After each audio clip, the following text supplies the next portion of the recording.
Helix Core Technologies, 23h41, Tour des données, 27e étage. Des voyants d'alerte rouge clignotaient sans relâche sur le panneau de contrôle central. Les écrans qui bordaient le couloir s'embrasaient d'alerte. Brèche non autorisée détectée. Chambre forte RD compromise. Eden Blackwell se tenait au milieu de la salle des données, le visage crispé par la tension, éclairé par la lueur des lignes de code qui défilaient en cascade. Les manches de sa chemise étaient retroussées, sa cravate desserrée après près de 20 heures de travail ininterrompu. Son esprit tournait à plein régime. Des données de RD d'une valeur de plusieurs centaines de millions, les plans du dernier système d'IA stratégique venaient d'être piratés. Pire encore, la réunion du conseil d'administration avait lieu dans moins de 9 heures. Bon sang, murmura Eden, les yeux rivés sur le journal, de log à l'écran. Pourquoi diable le pare-feu n'a-t-il pas détecté le signal sortant? Un groupe d'ingénieurs de l'équipe de nuit s'était rassemblé autour de lui, chuchotant un jargon technique dense, mais rien de tout cela n'était convaincant. Eden leva une main pour les interrompre. « Stop! Dites-moi juste comment diable un système de sécurité de niveau militaire a pu être percé par un code qui semble pratiquement primitif. » Silence. Au bout du couloir, la sonnerie de l'ascenseur retentit. Tout le monde se tourna. Une silhouette mince et discrète en uniforme gris d'agent d'entretien en sortit, sa serpillière grinçant doucement contre le sol en pierre polie. Maya Ellis. Elle paraissait tout à fait ordinaire, les cheveux soigneusement attachés en arrière, les yeux baissés, les épaules légèrement voûtées comme si elle essayait de ne pas être vue. Personne ne lui prêtait attention, comme toujours. Maya s'arrêta à l'angle de la pièce, son regard se porta instinctivement vers l'écran central, où la séquence du journal de log défilait en temps réel. Il lui fallut moins de 3 secondes pour le remarquer. Une faille flagrante et terriblement familière. Maya jeta un coup d'œil vers Eden, l'homme aux yeux vifs comme des lames, à la présence royale dans son royaume de la Silicon Valley. Elle hésita. « Je me trompe peut-être » dit-elle doucement. Mais en regardant ce journal, il semble que le code exploite un bug hérité, un ancien type d'injection pour contourner le pare-feu de niveau 2. On dirait que le système traite les signaux sortants comme du trafic interne. La pièce se figea. Eden se retourna brusquement, la toisant de la tête aux pieds comme s'il la voyait pour la première fois. Il s'approcha, les bras croisés, l'expression à la fois agacée et amusée. « Qu'est-ce que vous venez de dire ?»« Une faille d'injection. » répondit Maya, la voix calme et ferme. Si le pare-feu n'isole pas correctement les couches de paquets, un attaquant peut utiliser du code XML pour tromper le système. Quelques ingénieurs échangèrent des regards confus. Un ou deux commencèrent à hocher la tête. Eden haussa un sourcil puis laissa échapper un rire bref et tranchant. Il trancha le silence de la pièce comme du verre. « Vous n'êtes qu'une femme de ménage. Je ne vous ai pas engagé pour faire la leçon à mes ingénieurs sur la cybersécurité. » Maya ne réagit pas. Elle inclina simplement légèrement la tête, les yeux retombant sur sa serpillière. « Retournez à votre travail, » dit Eden en se tournant vers le panneau de contrôle. 1 heure plus tard, 27e étage, aire de repos technique. Maya était assise seule sur un banc en bois près de la fenêtre. Les lumières étaient éteintes. En bas, la ville scintillait comme un circuit imprimé vivant. Sur ses genoux reposait un bout de papier manuscrit, la carte du réseau interne d'Helix Core, avec les vulnérabilités qu'elle venait de remarquer. Ce n'était pas seulement une faille d'injection. C'était une réplique, identique au code utilisé pour la détruire 3 ans auparavant. Elle se souvenait de chaque ligne. À l'époque, Maya était directrice de la sécurité chez Orion Systems. Elle avait découvert que son petit ami, également directeur de la technologie de l'entreprise, avait copié un code malveillant et l'avait implanté sous son nom, puis avait fait fuiter une histoire l'accusant d'avoir volé des données propriétaires. Elle avait tout perdu. Sa carrière, sa réputation, son nom et sa confiance. Maya plia la note et la glissa dans sa poche. Elle ne savait pas pourquoi elle venait de parler. Peut-être un réflexe professionnel. Ou peut-être qu'au fond d'elle-même, elle voulait encore qu'on lui fasse confiance. Mais en regardant dans les yeux d'Eden, froid, arrogant, vif comme du verre brisé, elle sut une chose. Les hommes comme lui n'acceptent pas les conseils des femmes de ménage. Avant l'aube, parking souterrain. Maya poussa son chariot de nettoyage hors du bâtiment. Une fine couche de neige poudrait le dessus du chariot. Les lampadaires projetaient une faible lueur jaune à travers le givre.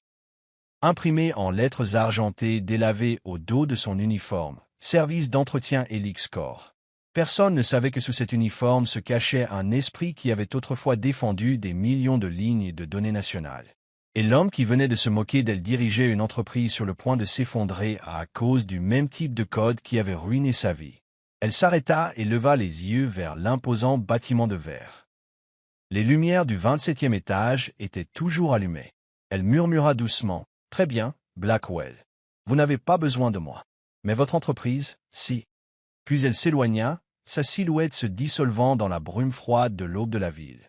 Vous regardez Soul Stories, où chaque récit murmure l'amour, la guérison et l'espoir. Si vous croyez que même le plus petit acte de gentillesse peut changer une vie, et que l'amour arrive souvent quand on s'y attend le moins, n'oubliez pas de vous abonner et de faire partie de notre voyage. Maintenant, restez avec nous. L'histoire ne fait que commencer. 2h10 du matin. Apartment Penthouse, South End, Boston. Maya Ellis détacha la barrette en métal de ses cheveux, laissant les mèches brunes tomber doucement sur ses épaules. Le petit appartement bien rangé était presque dans le noir complet, à l'exception de la douce lueur d'une lampe de bureau, éclairant un tableau blanc appuyé contre le mur. Gribouillé dessus au marqueur effaçable à sec se trouvaient des diagrammes de systèmes désordonnés, des noms de fichiers, des codes d'erreur, des symboles de pare-feu et la topologie du réseau interne d'Helix Corps, le tout agencé comme un labyrinthe. La moitié provenait de sa mémoire, l'autre de ses observations accidentelles en passant la serpillière aux étages techniques. Elle tira une chaise et posa une tasse de thé fumante à côté d'elle. Ses yeux s'attardèrent sur une ligne qu'elle avait écrite des jours auparavant en majuscules grasses, injection XML, la méthode même utilisée pour m'y piéger. Maya toucha les mots doucement, comme si elle effleurait une cicatrice qui n'avait pas guéri. 3 ans plus tôt, elle se tenait devant le conseil d'enquête interne d'Orion Systems, alors l'une des principales entreprises technologiques, en tant que chef de l'équipe de cybersécurité. Lorsqu'un code malveillant avait été découvert intégré dans un produit, chaque trace menait à ses identifiants. Personne n'avait écouté son explication. Personne n'avait remis en question la troublante similitude entre le code corrompu et celui qu'elle avait soumis à son dépôt GitLab privé, un dépôt auquel un seul autre utilisateur avait accès. Ethan Val, le directeur de la technologie, son petit ami. L'homme qui lui tenait autrefois la main en écrivant des lignes de code à minuit, qui avait juré de la protéger des sales politiques du monde de la tech. Il ne l'avait pas protégée. Il l'avait détruite de ses propres mains pour gravir les échelons. Maya s'était battue.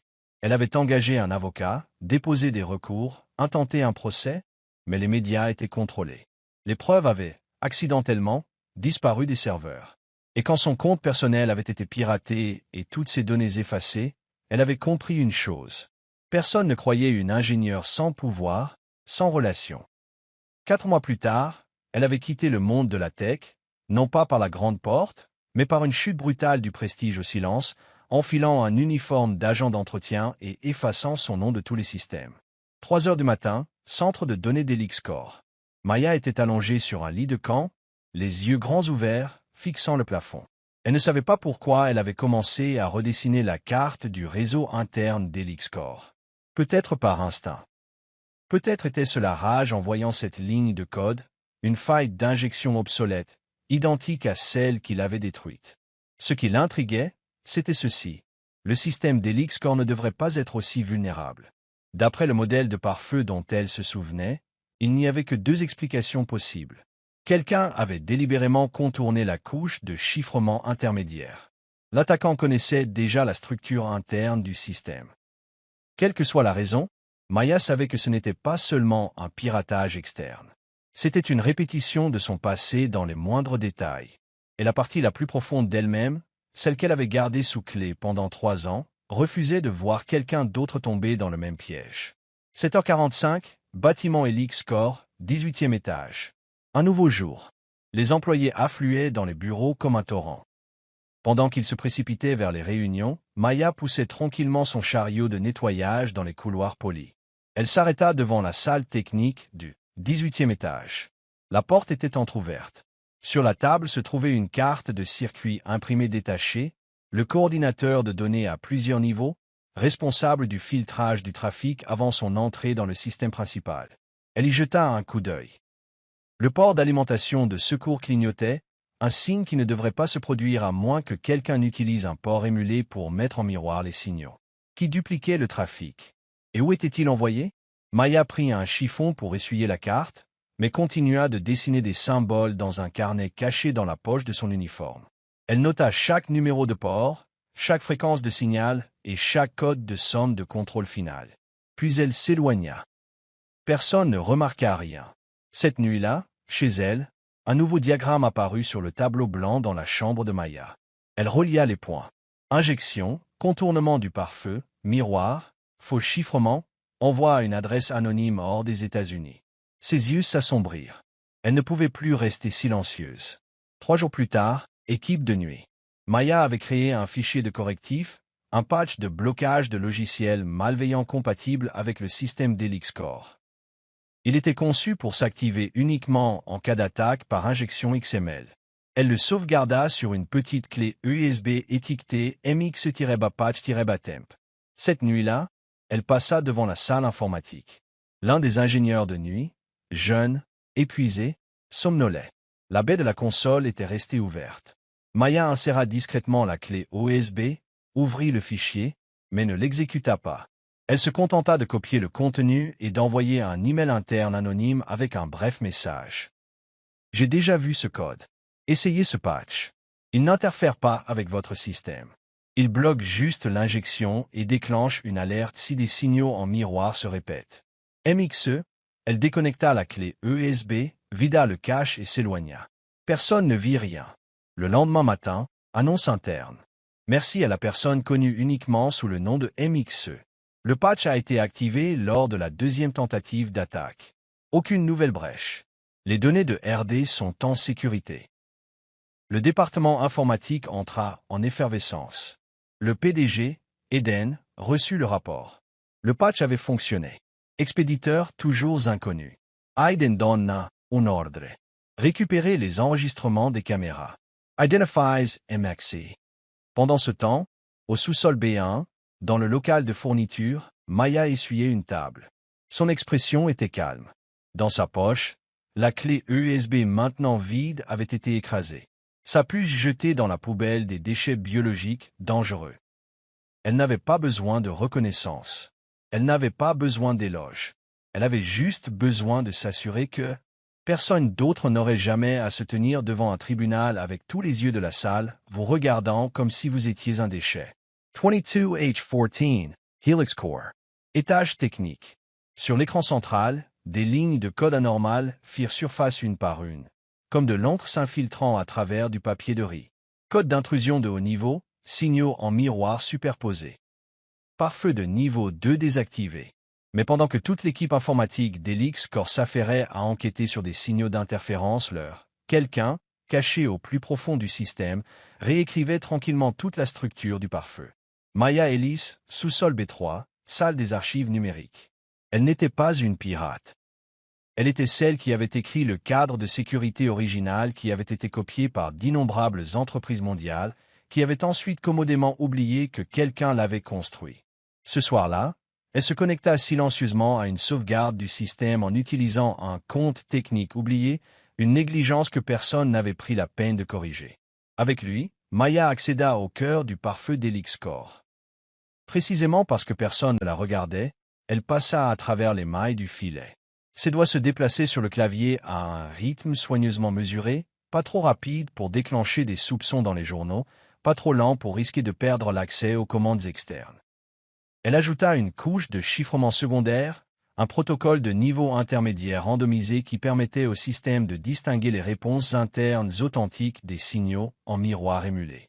Quand elle eut terminé, Maya ne sauvegarda pas ses identifiants de connexion. Elle effaça manuellement les journaux d'accès, retira la carte mémoire temporaire et retourna à son chariot d'agent d'entretien. Personne ne sut que le cœur de la sécurité d'Elixir venait d'être entièrement reconstruit.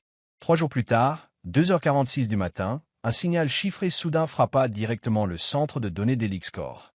C'était un code Honeyworm, très dangereux, capable de voler et de dupliquer l'intégralité du projet de RD en 17 secondes s'il n'était pas détecté. L'équipe informatique paniqua. Un programmeur tenta d'activer le pare-feu de niveau 3, mais il avait déjà été contourné. Juste au moment où les données étaient sur le point d'être copiées, le système afficha un avertissement. Leur miroir. Signal error bloqué. Redirigé vers la couche fantôme. Verrouillage des données activées. Extraction bloqué. Toutes les données étaient gelées à l'intérieur d'un faux environnement, une couche de protection de 5e niveau qui n'était même pas enregistrée dans l'architecture officielle du système.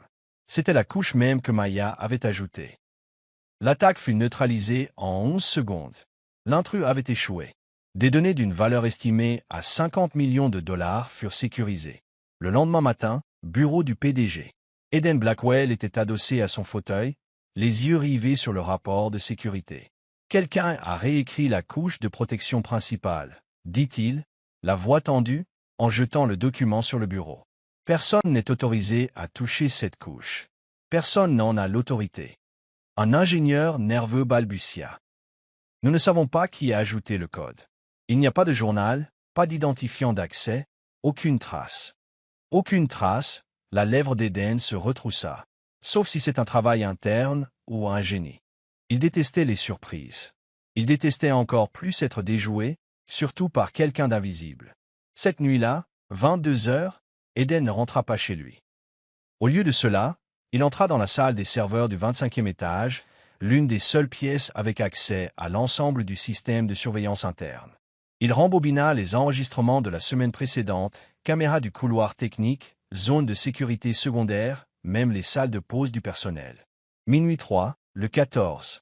Une silhouette floue apparut dans le coin de la caméra. Uniform gris. Casquette basse. Maya Ellis, l'agent d'entretien. Eden fronça les sourcils et rembobina. Elle s'arrêta devant le terminal technique auxiliaire, sortit quelque chose de sa poche, regarda autour d'elle, brancha une clé USB. Il zooma. Ses mains se déplaçaient sur le clavier avec une telle précision qu'il avait l'impression de regarder un ingénieur chevronné avec une décennie d'expérience. Impossible, marmonna Eden. C'est juste une femme de ménage. Il passa à la caméra du sous-sol B3. La revoilà, debout au centre de la salle des serveurs, fixant le moniteur comme si elle lisait dans l'esprit de son créateur. Ce qui se reflétait dans ses yeux n'était pas le chaos, c'était la structure. Un ingénieur sous les traits d'un technicien de surface, un génie portant un uniforme gris. Eden bondit de sa chaise. Il ne savait pas ce qui le déstabilisait le plus. Que le système ait été modifié sans permission, ou que la personne derrière tout ça ne soit pas l'un de ces ingénieurs millionnaires, mais une femme qu'il avait jugée invisible. 00H12. Ascenseur de Eledge Technique. Eden se tenait devant le panneau de commande, appuyant sur le bouton de l'étage de la maintenance. Sa colère ne flambait pas. Elle couvait, basse et froide, comme le s'accumulant après un long hiver. Minuit 14, salle de pause des agents d'entretien. Maya se lavait les mains au lavabo. Les néons vacillants projetaient sa longue ombre sur le sol. À travers le miroir, elle vit une silhouette s'approcher derrière elle, mais ne se retourna pas. Une voix profonde et froide brisa le silence. Vous réalisez que vous venez de commettre un délit fédéral en accédant à notre système. Maya s'arrêta, s'essuyant lentement les mains. Sans peur, sans précipitation. Non, répondit-elle. J'ai juste colmaté une fuite que quelqu'un d'autre était trop paresseux pour réparer. Eden entra, fermant la porte derrière lui. Vous savez qui je suis. Le PDG d'Helix Corp. L'homme qui a dit un jour que je n'étais qu'une femme de ménage, répondit Maya, regardant toujours droit dans le miroir. Silence. La voix d'Eden s'abaissa. Qui êtes-vous, Maya Ellis? Elle se tourna pour lui faire face, le regard inébranlable. Je croyais que si on écrivait un code assez bon, le monde ne nous ferait pas de mal. Et le monde m'a appris que c'était un mensonge. Minuit 35, couloir de l'étage technique. Eden se tenait en silence, regardant Maya s'éloigner, aussi silencieuse qu'elle était arrivée. Il ne l'arrêta pas. Pour la première fois, il réalisa que la vraie faille du système n'était pas dans le code, mais dans sa façon de juger les gens. Et il sut. Cette histoire ne faisait que commencer. Helix Corp. Salle de conférence exécutive, 30e étage. La paroi de verre derrière la longue table reflétait l'horizon de Boston, lentement englouti par d'épais nuages d'orage gris. Dans la pièce d'un blanc éclatant, Eden Blackwell était assis seul, les mains jointes devant sa bouche. Ses yeux étaient immobiles comme la pierre. La chaise en face de lui était vide. Dans quelques minutes, quelqu'un s'y assiera, et ce ne serait ni le directeur de la technologie ni le chef de la cybersécurité. Ce serait une femme qu'il avait autrefois considérée comme invisible. Aiden inspira profondément. Il avait lu le dossier, examiné toutes les données. Maya Ellis, ancienne ingénieure en chef chez Orion Systems, une prodige de la cybersécurité dont la carrière s'était terminée brusquement dans un scandale de fraude jamais élucidé. Maintenant, elle était agent d'entretien dans son immeuble, et elle venait de sauver 50 millions de dollars de données de RD. La porte s'ouvrit. Maya entra, portant toujours le simple uniforme gris, les cheveux attachés, n'apportant avec elle qu'un regard calme. « Vous m'avez demandé ?» demanda-t-elle. Aiden hocha la tête et désigna la chaise. « Asseyez-vous. » Maya tira tranquillement la chaise, ETS asset. Pas d'hésitation. Pas de raisonnement. Elle s'assit comme quelqu'un qui avait autrefois possédé la pièce, mais ne s'en souciait plus. Aiden commença. Je ne sais pas par où commencer, un remerciement ou un avertissement. Alors ne commencez par aucun des deux, dit Maya, sa voix basse et stable, comme si elle ne voulait pas gaspiller son souffle pour quoi que ce soit d'inutile. Il haussa un sourcil, mais ne dit rien. Vous avez piraté mon système. Vous avez modifié les structures de sécurité principales sans autorisation. Vous savez que techniquement, c'est une infraction pénale, n'est-ce pas? Éthiquement, répondit Maya, c'était quelque chose que j'ai fait pour arrêter une erreur qui aurait pu coûter leur emploi à des centaines de personnes. De quel côté vous choisissez de vous placer, c'est votre décision. Aiden se pencha en arrière, croisant les bras. Je n'aime pas être déjoué. Et je n'aime pas voir un système plein de trous être qualifié de sécurisé avec fierté. Nous sommes tous les deux irrités pour des raisons différentes. Il eut un rire sec, mais ses yeux restèrent froids. Qu'auriez-vous fait, Maya? Si je n'avais pas découvert le pot aux roses, auriez-vous continué à colmater les brèches dans l'ombre comme une sorte d'ange gardien des poubelles? Elle le regarda. Pour la première fois, son regard vacilla. Mais elle répondit quand même. Je ne suis pas un ange. Je répare juste ce que je ne supporte pas de voir s'effondrer à nouveau. Un silence remplit la pièce. Aiden la fixa, assez longtemps pour qu'on puisse croire qu'il essayait de voir à travers elle. Finalement, il se pencha en avant. Très bien, plus de détours.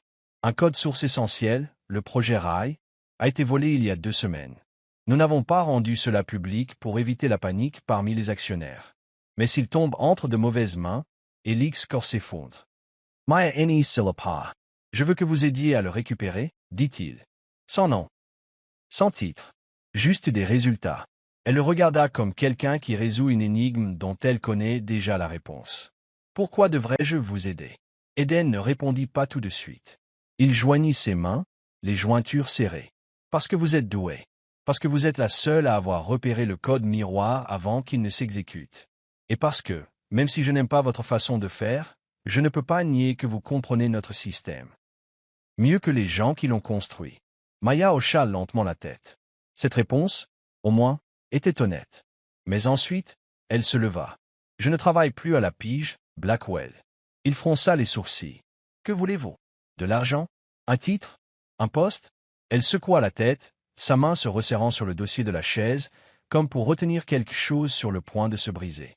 J'ai fait confiance à des gens comme vous, dit-elle, la voix s'adoucissant.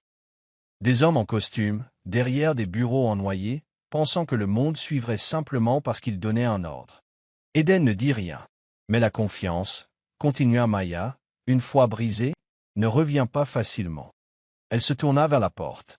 Aiden l'interpella, sa voix pour la première fois teintée d'une sorte d'urgence. Vous allez vraiment laisser cette entreprise s'effondrer et ne rien faire. Maya jeta un coup d'œil par-dessus son épaule. Son regard était plus froid que le ciel extérieur. Je ne laisse personne tomber. Je ne sauve simplement pas les gens qui pensent encore qu'ils n'ont pas besoin d'apprendre à se tenir debout. Et je ne répare pas les systèmes pour les gens qui croient encore qu'ils n'ont pas de bugs. Puis elle sortit, la porte se refermant doucement derrière elle, mais laissant un écho retentissant dans la poitrine d'Aiden. Il resta assis, fixant l'espace vide devant lui. Une partie de lui voulait être furieuse, mais une autre partie ressentait étrangement quelque chose de proche du respect. Elle avait refusé, non par arrogance, mais parce qu'elle avait trop perdu pour être à nouveau le sauveur de qui que ce soit. Aiden fit tourner le stylo dans sa main.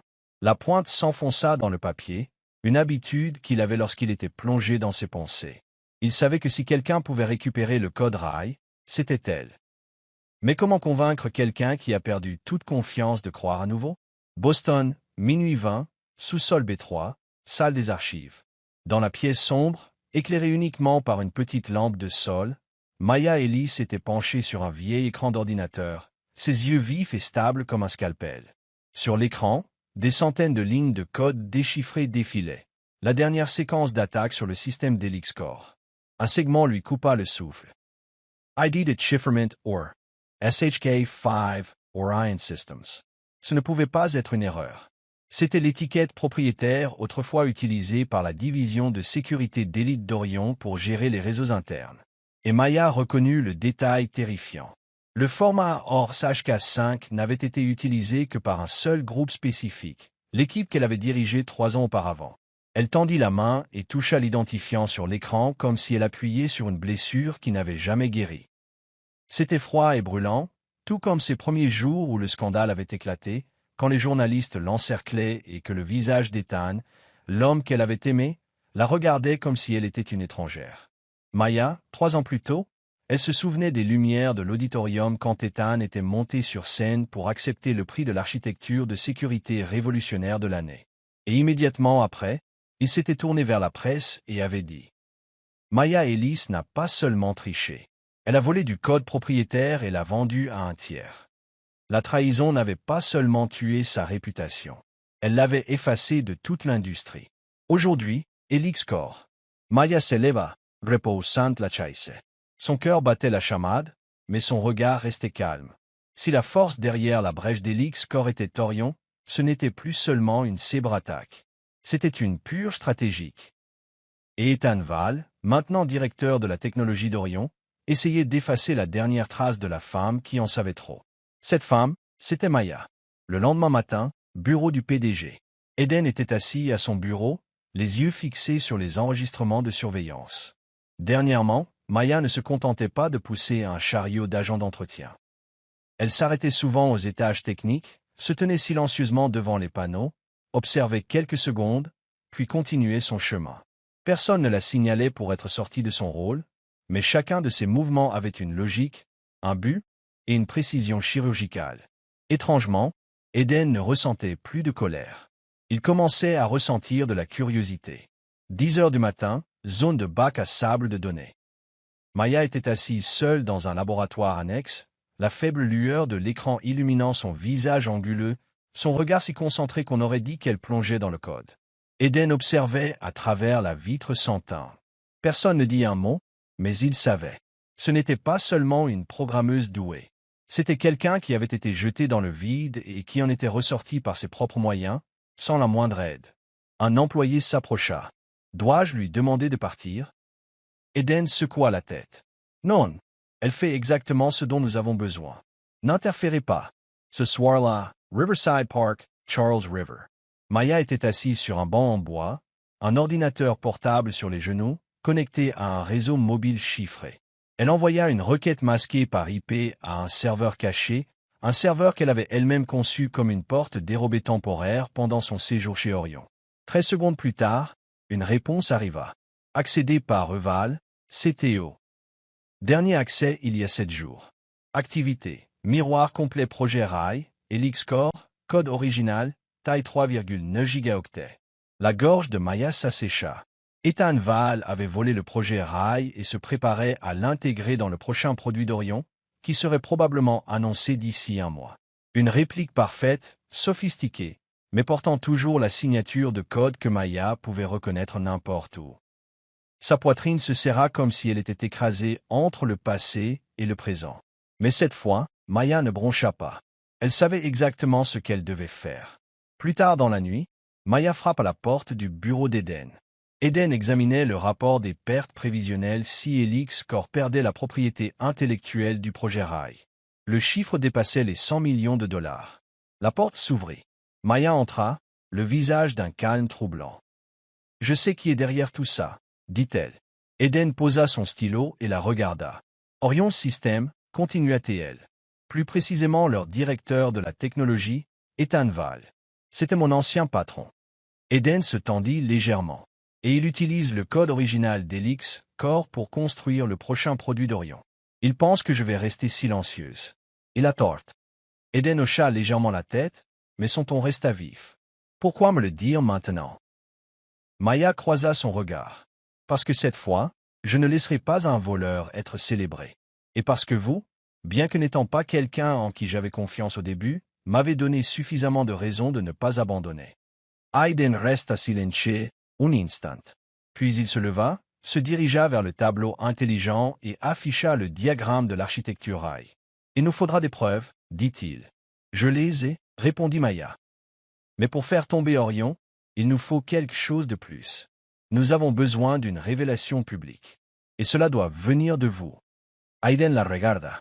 Cette fois, il n'y avait ni arrogance, ni suspicion, seulement du respect. « Nous riposterons, dit-il.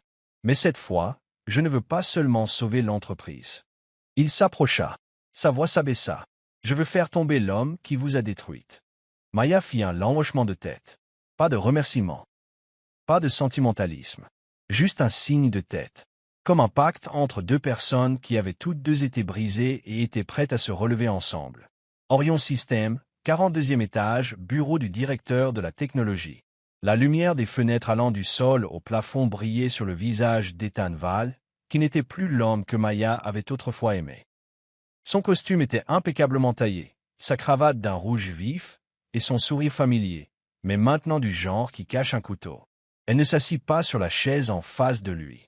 Elle resta debout. Ethan leva un verre de whisky avec un léger mouvement. « 3 ans. Tu vas bien. » Maya ne répondit pas. « Tu es ici pour le code, n'est-ce pas ?» dit-il en posant le verre, croisant les bras, les yeux brillants d'une satisfaction suffisante. « Je suppose qu'Elix aura enfin compris qu'ils sont sur le point d'être vidés de leur substance. »« Et c'est toi qui tiens la cuillère ?» répondit-elle, la voix sèche.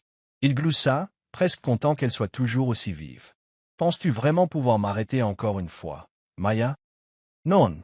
Je suis venu te demander une dernière fois. »« Pourquoi ?» Ethan se pencha en arrière, posant ses pieds sur le bureau. Il ne faisait plus semblant d'être moral. Il n'en avait plus besoin. « Parce que sinon, j'aurais été pour toujours dans ton ombre. Tu étais aimé. Tu étais brillante. Tu étais meilleur que moi. Tu entrais dans une pièce et les gens s'arrêtaient. Moi, j'entrais et ils demandaient « Où est Maya ?» Maya se ficha. Et puis j'ai appris quelque chose, continua Ethan, sa voix maintenant dépouillée de toute prétention, remplie de venin. Le monde ne récompense pas le talent. Il récompense ceux qui exploitent les erreurs des autres. Tu étais trop propre, Maya. J'avais juste besoin d'une tâche. Et j'en ai créé une. Vous suivez toujours l'histoire?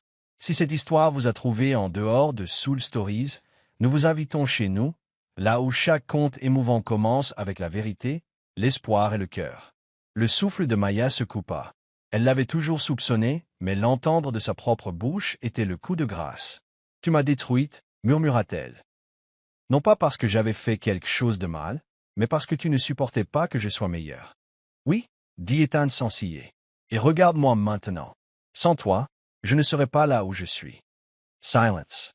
Puis il sortit un dossier de son tiroir et le fit glisser sur le bureau vers elle. « Voici ce qui sera publié si tu interfères avec l'accord de fusion avec Helix Corp. » Maya y jeta un coup d'œil et son estomac se noua. Photos truquées, faux emails, registres financiers falsifiés, le tout soigneusement arrangé, prêt à raviver le scandale. Il la regarda calmement. « Tu peux essayer, mais les médias adorent un méchant qui sait sourire. J'ai de l'argent, j'ai un statut, et je t'ai déjà enterré une fois. Tu penses qu'une deuxième fois sera plus difficile? » Maya se détourna. Elle ne pleura pas, mais à l'intérieur, un vide immense s'ouvrit. Elle était venue affronter son passé, mais le passé n'avait pas seulement refait surface. Il était revenu en sachant exactement comment la briser à nouveau. Elle sortit de son bureau, marchant d'un pas rapide vers l'ascenseur. Elle ne voulait plus voir ce visage une seconde de plus. Les portes s'ouvrirent et Maya s'arrêta net. Eden Blackwell se tenait là. Costume noir simple. Son expression, froide et vive, comme s'il sortait d'une réunion à aux enjeux. Mais dans ses yeux, quelque chose brûlait. « Maya », dit-il en lui faisant un léger signe de tête. Elle essaya de le dépasser, mais Eden leva une main pour l'arrêter. « Qu'est-ce que tu fais ici » demanda-t-elle doucement. Il ne répondit pas tout de suite. Il la regarda droit dans les yeux. « Il y a une chose que j'ai apprise dernièrement, » dit-il, sa voix basse et délibérée. La justice ne trouve pas son chemin toute seule. Parfois, il faut la traîner à la lumière. Maya resta silencieuse.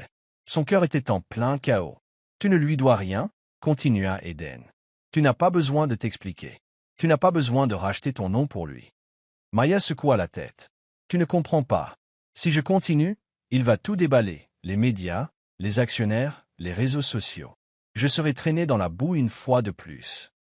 Eden entra complètement dans l'ascenseur, se tenant juste en face d'elle. Tu as été enterré une fois sans personne à tes côtés. Mais cette fois, tu m'as. Sa voix s'adoucit. Tu n'as rien à lui prouver. Mais si tu crois encore en la justice, prouve-toi à toi-même que tu es toujours celle qu'il ne peut pas contrôler. Maya baissa la tête pour la première fois. Elle sentit que quelqu'un ne voulait pas qu'elle prouve son génie. Il voulait qu'elle soit libre. Eden ne la toucha pas, ne la poussa pas. Il se tenait simplement là, comme un mur solide entre elle et l'abîme. Et c'était suffisant pour qu'elle hoche la tête. 2 jours plus tard, salle de sécurité stratégique d'Elixcorp. Maya entra dans la pièce d'un blanc éclatant où le conseil d'administration interne se réunissait à huis clos pour discuter de la menace croissante d'Orion.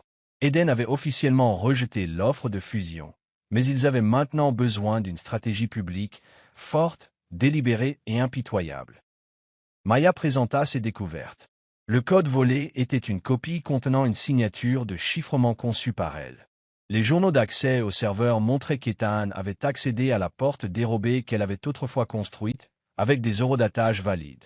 Un nouveau module développé par Maya pouvait démontrer la réplication exacte du système d'Elixcorp. Eden se tourna vers l'équipe. Nous ne faisons pas que nous défendre, nous contre-attaquons.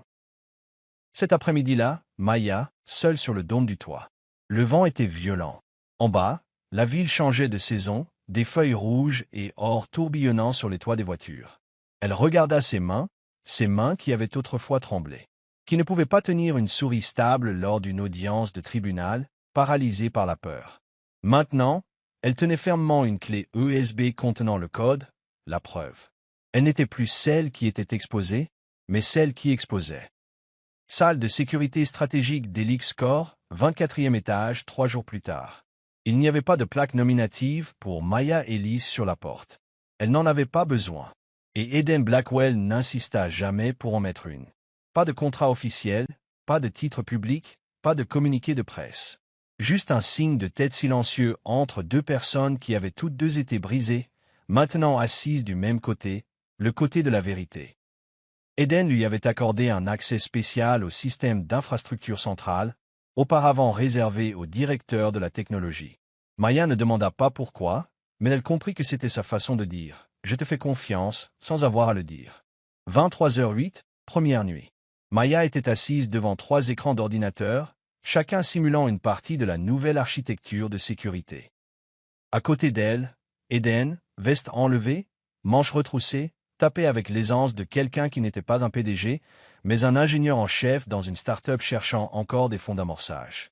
Il ne parlait pas beaucoup, juste le rythme des frappes sur le clavier, le bourdonnement des serveurs et la lueur de l'écran sur leurs visages tendus. Maya suggéra de créer une couche fantôme dynamique, une structure de pare-feu changeante qui redirigeait les modèles de données en temps réel. Eden ajouta immédiatement, « Nous devrons la synchroniser avec une IA comportementale. Si un modèle d'accès ressemble aux données volées, le système se verrouille automatiquement. » Maya se tourna pour le regarder, légèrement surprise, non pas à cause de son idée, mais parce que pour la première fois, il ne donnait pas d'ordre, il contribuait. 2h34 du matin, le café avait refroidi dans les gobelets en papier.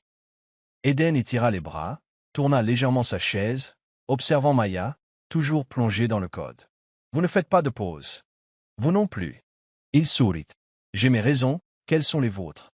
Maya leva les yeux, le regard sombre. « Avant, je pensais que si je ne travaillais pas, je n'existais pas. » Eden ne répondit pas. Au lieu de cela, il sortit une vieille photo de son tiroir et la posa doucement sur le bureau. Un homme d'âge mûr se tenait à côté d'un adolescent mince lors d'une remise de diplôme, les yeux du père pleins de chaleur et de fierté. Mais Maya remarqua que les yeux d'Eden sur la photo n'étaient pas comme maintenant. Ils étaient plus clairs, non marqués par la perte. « Mon père » dit Eden, comme si cela seul expliquait une vieille blessure. Il était le fondateur original d'Helix Corp, un chercheur en sécurité. Il disait toujours, la sécurité est une promesse. Brisez-la une fois et cela peut mettre fin à toute votre carrière. Maya resta silencieuse. Aiden continua, la voix plus basse, plus rock. Mon père est mort en faisant confiance à la mauvaise personne. Il a partagé une partie de sa propriété intellectuelle avec un partenaire stratégique pour aider à obtenir des investisseurs. Ce type a tout vendu à la Chine, l'action s'est effondrée. Mon père a été évincé, puis a eu une attaque cérébrale un mois plus tard. Maya ne posa pas plus de questions. Elle attendit. Aiden expira lentement. Je déteste la faiblesse. Je déteste faire confiance aux mauvaises personnes. Et ce que je déteste le plus, c'est de savoir que je n'ai rien fait pour l'empêcher. 3h17 du matin. Un long silence s'étira comme un fil tendu. Maya tapa quelques lignes, puis s'arrêta. Elle fixa l'écran, puis parla. Je suis le contraire. Aiden se tourna vers elle. Je pensais que si je ne faisais plus jamais confiance à personne, je ne serais plus jamais blessé. Mais j'avais tort. Elle ne se tourna pas vers lui. Ses yeux restèrent sur le code. On n'apprend pas de ses succès. On grandit en étant brisé. Et parfois, la douleur est la seule chose qui nous fait faire une pause assez longtemps pour voir qui nous sommes devenus. Aiden se figea. Pour la première fois, quelqu'un n'essayait pas de lui donner une leçon ou de le réconforter. Elle partageait simplement. Le lendemain, Maya présente le modèle leur fantôme. Lors d'une réunion à huis clos avec seulement 3 personnes, Aiden, le chef de l'informatique et Maya, elle décrivit un pare-feu dynamique à plusieurs couches, générant constamment des données leur, une IA d'apprentissage comportemental programmée pour identifier les modèles d'attaque correspondant à la signature d'Orion, puis verrouiller automatiquement le cœur du système. Aiden se tourna vers l'ingénieur. C'est elle qui l'a construit, mais personne ne mentionne son nom en dehors de cette pièce. L'ingénieur hocha la tête, ne demanda pas pourquoi, car à ce moment-là, tout le monde comprit. Sa présence était la seule lumière qu'il restait à Helix Corp. Mais cette lumière n'était pas prête à entrer sous les projecteurs. Cette nuit-là, terrasse sur le toit, 35e étage. Maya était assise seule, le vent faisant voler des mèches de cheveux sur son front. Aiden s'approcha, sans ordinateur portable, sans dossier, juste 2 tasses de thé chaud. Il lui en tendit une, silencieusement.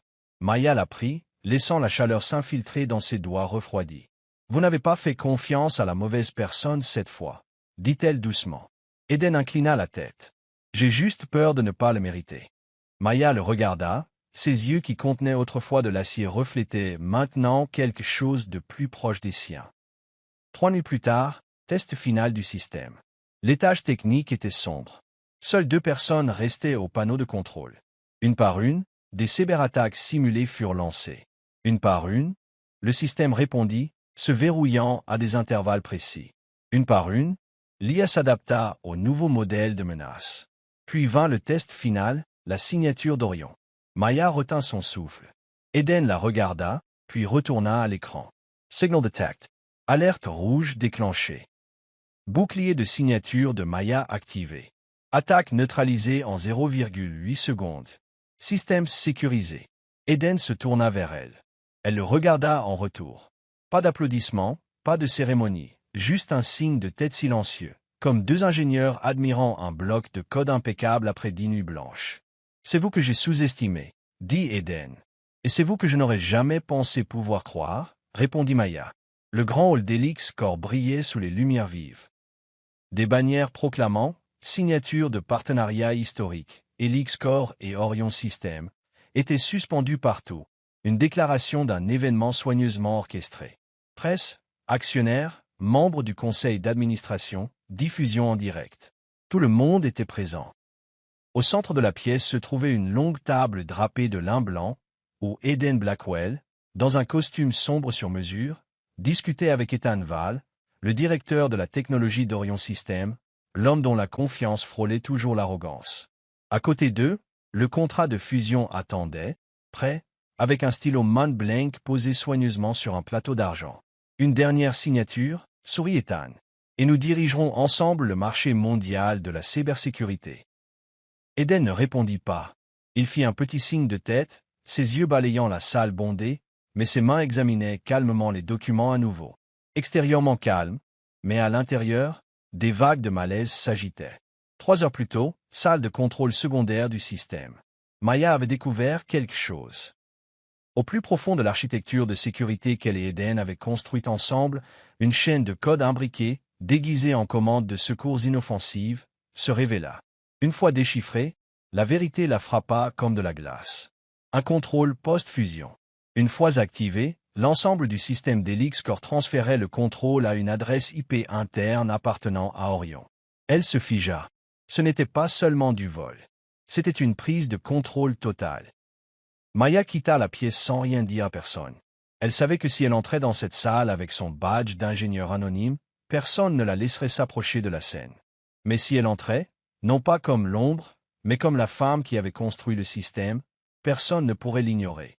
Alors que les applaudissements emplissaient la salle, alors qu'Eden se penchait légèrement pour signer, les portes devinrent s'ouvrir brusquement. Une silhouette entra. Blouse de laboratoire blanche, cheveux attachés, tenant un disque dur noir et un ordinateur portable. Maya Ellis. La foule s'agita. Beaucoup ne la reconnurent pas, mais Eden se figea. Sa main s'arrêta à quelques centimètres du contrat. Ethan eut un sourire narquois. Qu'est-ce que c'est que ça? Maya marcha droit devant elle. Pas d'hésitation. Personne ne l'arrêta. Elle brancha son ordinateur portable et son disque dur sur l'écran principal du projecteur. Toutes mes excuses pour l'interruption. Sa voix calme résonna. Je m'appelle Maya Ellis, ingénieur des systèmes de pare-feu pour Helix Core. J'ai la preuve qu'Orion System a intégré un code malveillant dans notre architecture. Un silence stupéfait s'abattit sur la salle. Les caméras se tournèrent vers elle. Ethan gloussa, levant les deux mains de manière théâtrale. Mais qui est-ce? Une technicienne anonyme qui lance des accusations lors d'une cérémonie de signature? Quelqu'un peut-il vérifier qui elle est? Eden ne dit rien. Maya tourna l'écran vers le public et continua. Voici le code principal que j'ai co-développé avec l'équipe d'Helix Core au cours des 6 dernières semaines. Mais dans une couche secondaire, j'ai trouvé une séquence préprogrammée provenant d'une IP interne d'Orion. Voici ce code. L'écran afficha la ligne intégrée, complète avec le symbole d'Orion et l'identifiant E.val accéder directement depuis le siège. Et si j'exécute cette chaîne, Maya tapa la commande. Immédiatement, l'écran passa en mode d'avertissement, affichant un flux de redirection en direct du système d'Helix Core vers un serveur externe. Tout ce qu'il faut, c'est une signature. Au moment où ce contrat est signé, l'accès au système serait silencieusement transféré à Orion. Un coup d'état technique presque indétectable. La salle explosa. Les investisseurs se levèrent. Les médias zoomèrent. Twitter fut inondé du nom de Maya Ellis. Ethan se jeta en avant. Vous n'avez aucune preuve. C'est fabriqué. Elle a été renvoyée d'Orion. C'est une vengeance personnelle. Maya leva les yeux, croisant le regard de l'homme qui l'avait autrefois détruite. Vous pouvez dire ce que vous voulez, mais le code ne ment pas. Elle tapa une dernière ligne. L'écran afficha une signature de hachage. Le code authentifié par le propre jeton de sécurité d'Ethan. Preuve irréfutable. Un ingénieur d'Helix Core cria. La signature de chiffrement correspond au jeton de connexion du directeur de la technologie d'Orion. C'est réel. Ethan se tint là, paralysé. Son visage devint blanc comme un fantôme. Ses mains se crispèrent involontairement. Eden s'approcha de Maya. Il ne dit rien, mais ses yeux contenaient tout ce dont elle avait besoin. Confiance, fierté, et une profondeur de gratitude qu'il ne pouvait exprimer. Il lui prit la main, devant tout le monde. Cette entreprise n'a jamais été la mienne seule, dit-il, la voix résonnante. Aujourd'hui, vous nous avez tous sauvés. La salle explosa en applaudissements. Non seulement parce que l'entreprise était sauvée, mais parce que dans un monde où la vérité est souvent enterrée, une femme était sortie de l'ombre et l'avait ramenée à la lumière. Quelques minutes plus tard, les journalistes envahirent Maya. Elle ne dit qu'une chose. Je ne suis pas une héroïne. Je suis juste quelqu'un qui ne voulait plus rester silencieuse. Puis elle quitta la scène. Elle n'avait pas besoin de gloire. Mais ce jour-là, le nom de Maya Ellis devint le mot-clé le plus important sur Internet et dans le cœur de tous ceux qui la prenaient autrefois pour une simple ombre. Ce soir-là, sur le toit d'Helix Core, Maya se tenait près de la balustrade, le vent tirant sur le bas de sa blouse de laboratoire. Elle ne parlait pas. Elle ne souriait pas.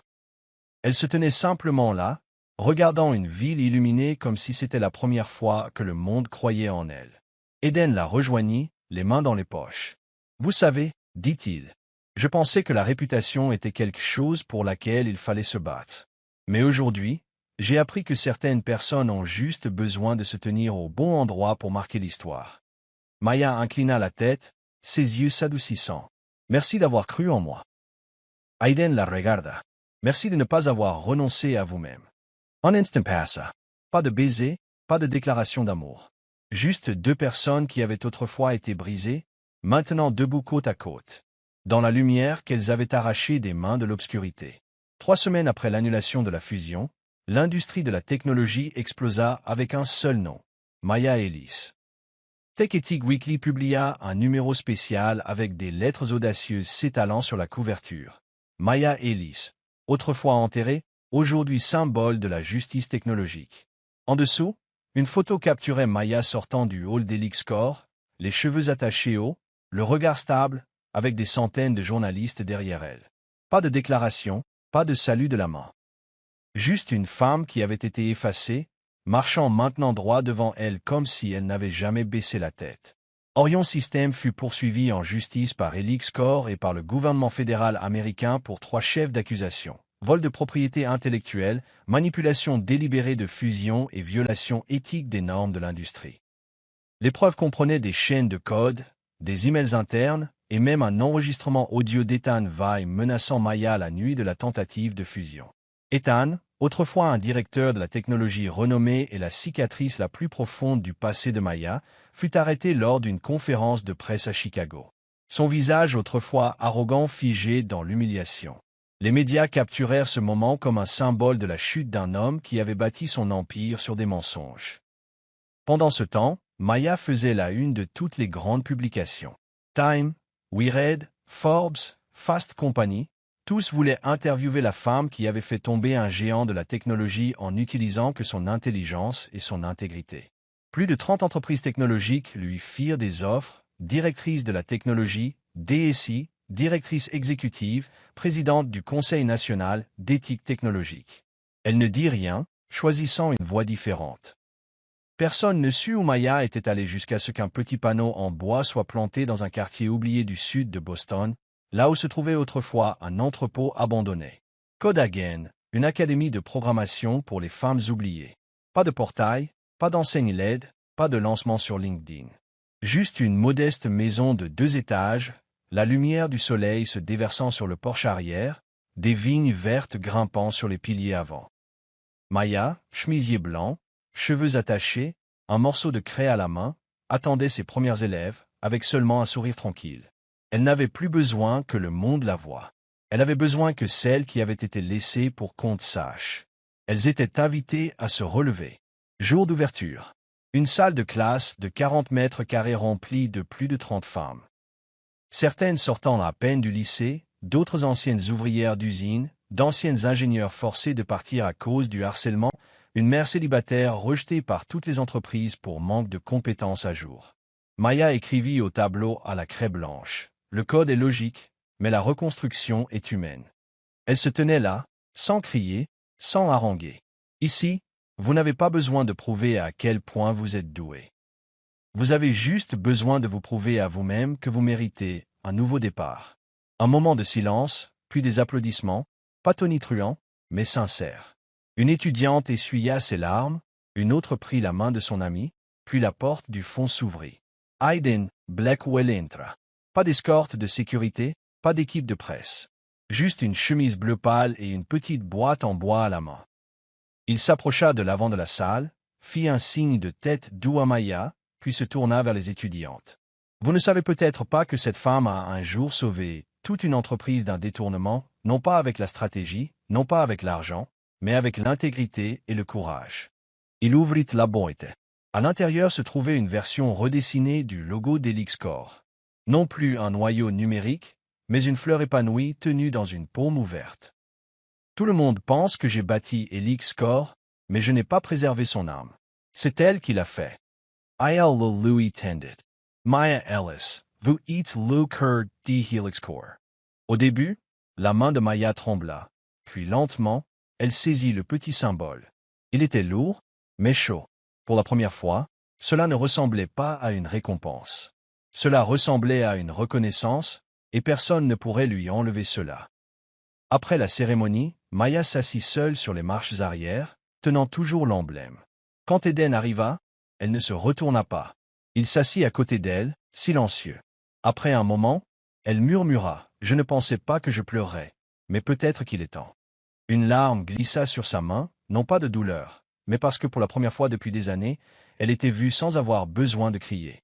Nouveau code, nouvelle valeur. Lorsque Code Again ouvrit officiellement, Maya commença par les bases. If, else, loop function.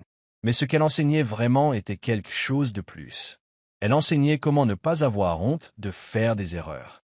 Comment se relever après avoir été éjecté d'un système.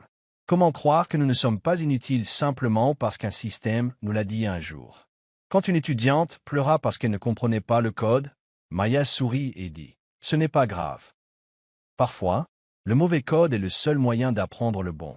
Quand une femme de 42 ans exécuta avec succès son premier programme, Hello World, Maya applaudit plus fort que quiconque. Ils m'ont autrefois qualifié d'invisible, dit-elle. Mais la première ligne de code que j'ai écrite après tout ça, cette ligne a commencé une toute nouvelle vie. Fin du chapitre. Un après-midi, la lumière du soleil baignait le jardin arrière, Maya et Eden arrosaient les plantes sous la treille de bougainvilliers. « Tu ne retournes pas chez Elix Core, n'est-ce pas » demanda-t-il doucement. « Non, je n'en ai pas besoin, » répondit-elle, les yeux sur les feuilles qui poussaient. Elix Core était un champ de bataille. Cet endroit est une résurrection. Il hocha la tête. « Je ne suis pas venu ici pour te convaincre de revenir. Alors pourquoi es-tu venu » Eden sourit, doux comme la lumière du soleil sur les feuilles. « Pour m'assurer que tu saches que tu n'as plus à te battre seul. » Pour la première fois, Maya ne ressentit pas le besoin de se blinder contre le monde. Pas besoin de prouver. Pas besoin de se cacher. Juste deux personnes, autrefois expulsées par un système, en construisant maintenant un nouveau. Ensemble. Vous regardez Soul Stories, en exclusivité sur notre chaîne. Si vous êtes toujours avec nous, laissez un commentaire. Nous les lisons et les chérissons tous. Abonnez-vous pour soutenir d'autres histoires originales et touchantes. Merci de faire partie de la famille Soul Stories. Tard dans la nuit, la douce lueur d'une lumière dorée se déversait de la salle de classe arrière de Code Again. À l'intérieur, un groupe d'étudiants terminait leur projet final, la création d'une simple application de prise de notes en Python. Maya se tenait près de la fenêtre, tenant une tasse de tisane, observant en silence ces femmes qui craignaient autrefois le code tapé maintenant avec aisance, comme si elles composaient de 12 chansons qui leur étaient propres. Des bruits de pas résonnèrent au portail. Elle n'eut pas besoin de se tourner pour savoir qui c'était. Eden Blackwell entra, sans annonce, sans cérémonie. Il portait des manches retroussées et ne tenait pas de fleurs, mais un petit disque dur externe noir. « Qu'est-ce que tu m'apportes cette fois » demanda Maya, à moitié enjouée. Il leva le disque dur comme une déclaration formelle. Des données de sécurité réseau d'Elix Core, quelques bugs mineurs à examiner, et un majeur. Un majeur. Maya haussa un sourcil. Eden devint sérieux, posant le disque sur la table en pierre dans le jardin arrière. Les vignes au-dessus bruissaient dans la brise. Les sons des insectes fredonnaient doucement en arrière-plan, offrant une sérénade au moment calme entre un ancien PDG et une ancienne agent d'entretien. « Tu as construit le système le plus résilient que j'ai jamais vu, » dit Eden, la voix basse et sincère. « Mais j'ai toujours une vulnérabilité que je n'ai jamais réussi à déboguer. » Maya inclina la tête. « Et quel est ce bug ?» Il posa une main sur son cœur et sourit doucement. Pour la première fois, ne parlant pas comme un avocat, mais comme un homme déposant son armure. « Mon cœur, il ne sait plus comment se défendre contre toi. » Silence. La lumière chaude de la salle de classe vacilla sur le visage de Maya. Elle cligne. A des yeux, puis rit, pas fort, mais dans un souffle tremblant. Des larmes glissèrent des coins de ses yeux. Pas de douleur, mais parce que pour la première fois, elle était aimée sans condition. Alors, murmura-t-elle, la voix rauque. Que devrions-nous faire avec ce bug? Aiden S. approcha. Ne le corrige pas. Ne le supprime pas. Relance simplement tout le programme. Et là, sous la douce lumière d'un centre qui abritait autrefois les rêves des oubliés, deux personnes longtemps brisées partagèrent leur premier baiser. Pas de hiérarchie, pas de reproches passés. Seulement une paix tranquille entre deux cœurs qui avaient osé montrer leurs cicatrices. Un an plus tard, aucun magazine n'en parla. Pas de mariage somptueux. Mais dans le petit jardin derrière Cadogan, entouré de 30 femmes de la première promotion, Eden Blackwell et Maya Ellis échangèrent leurs vœux. Eden portait un costume gris, sans cravate. Maya portait une simple robe blanche, les cheveux attachés bas, tenant un bouquet fait des vignes mêmes qu'ils avaient plantées ensemble. L'officiant était un instituteur à la retraite, un mentor d'enfance de Maya, qui lui avait autrefois appris à écrire ses premières lettres à la craie. « Je ne t'épouse pas parce que tu as sauvé une entreprise, dit Eden, les yeux rivés sur les siens. Je t'épouse parce qu'avec toi, j'ai appris que je n'ai pas toujours besoin d'être fort. Je n'ai pas toujours besoin d'avoir raison. » Maya sourit doucement, la voix prise par l'émotion. « Et je t'épouse, non pas parce que tu es un PDG, mais parce que tu as été le premier à ne pas fuir quand j'étais en train de m'effondrer. » Des applaudissements parcoururent l'air ensoleillé. Parmi les invités, une petite fille, la fille d'une étudiante de Cadogan, courut et plaça un petit robot jouet dans la main de Maya. « Madame Maya, je l'ai fait avec Arduino. Il dit « Je t'aime ». Maya rit et serra la fillette dans ses bras. Eden regardait, son cœur s'adoucissant comme la glace fondant au printemps. Une nouvelle famille. Le printemps suivant, dans une petite maison à seulement 3 pâtés de maison du centre, les pleurs d'un nouveau-né remplirent l'air pour la première fois. C'était la première nuit de leur fille à la maison, Elena. Maya, autrefois un génie dans la conception de systèmes de sécurité impénétrables, peinait avec une couche.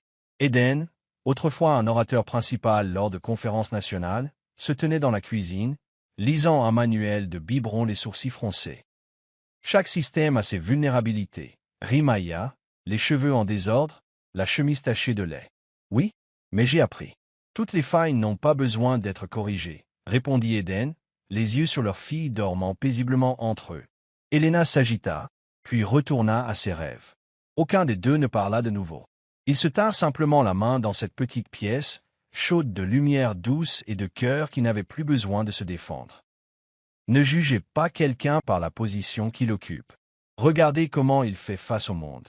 L'amour ne vient pas de la perfection. Il vient de 2 personnes assez courageuses pour montrer leurs cicatrices. L'intégrité, ce n'est pas de ne jamais tomber, c'est de se relever et d'avancer vers la lumière.